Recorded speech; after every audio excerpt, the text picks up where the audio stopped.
Welcome to the Dunner Report. Today's story takes place out in Zebulon, North Carolina, which is right outside Raleigh.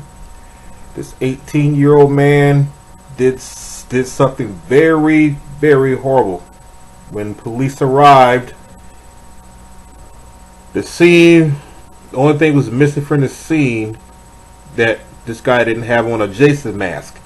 Because when he came outside to meet the police, he had a knife in one hand and his mother's head in the other hand. Let's take a look. Sheriff Kent Winstead says the first officer on scene found himself face to face with the accused killer. In one hand, they say he had a knife. In the other hand, his own mother's remains. When the officer arrived, he was with the decapitation in his hand, and it was a gruesome scene. Oldest son killed his mother.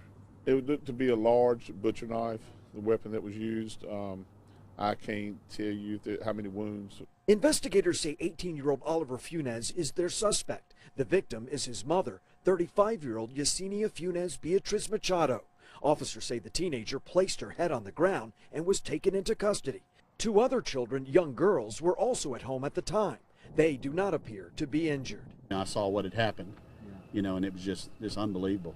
Randy Mullins says he drove by the scene shortly after the deputy arrived. He can't forget the look on that officer's face. He just looked like he was just blown away. I mean, he was just in terror. I mean, he was just so upset. Funez is now charged with first-degree murder. Investigators say he was the one who called 911 and stayed on the line with officers until they arrived. You can't imagine how anybody could do that to anybody, much less your mother. I mean, it's just crazy.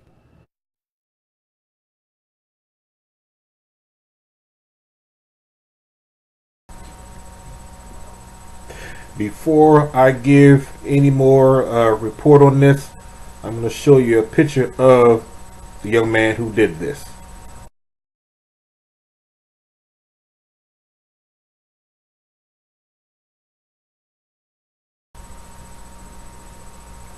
The young man in that picture is 18-year-old Oliver Funez, reportedly called 911 Monday afternoon after the beheading and stayed on the line with the dispatcher until EMS arrived, or according to WBRC.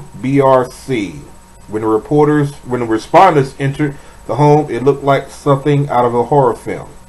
He was with the decapitation in his hand, and it was a gruesome scene. The oldest son killed his mother. It looked like to be a large butcher knife, the weapon that was used.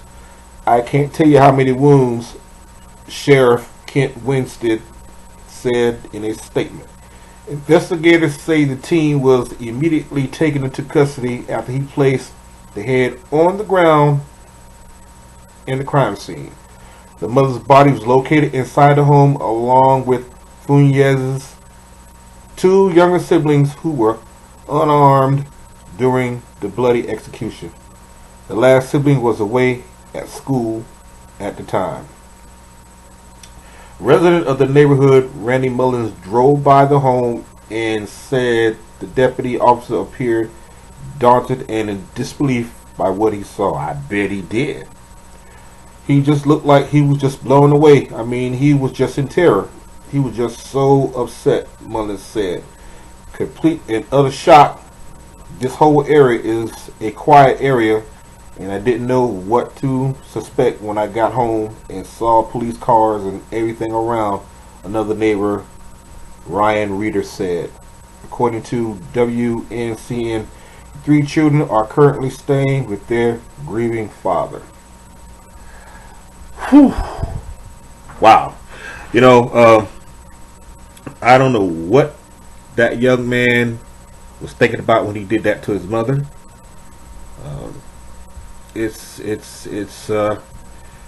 That's really horrible. That's a real horrible way to die. Whew. But I don't know what was going through his mind, but all I can say, I blame the system. Because you can't discipline kids anymore, and that boy was 18 years old.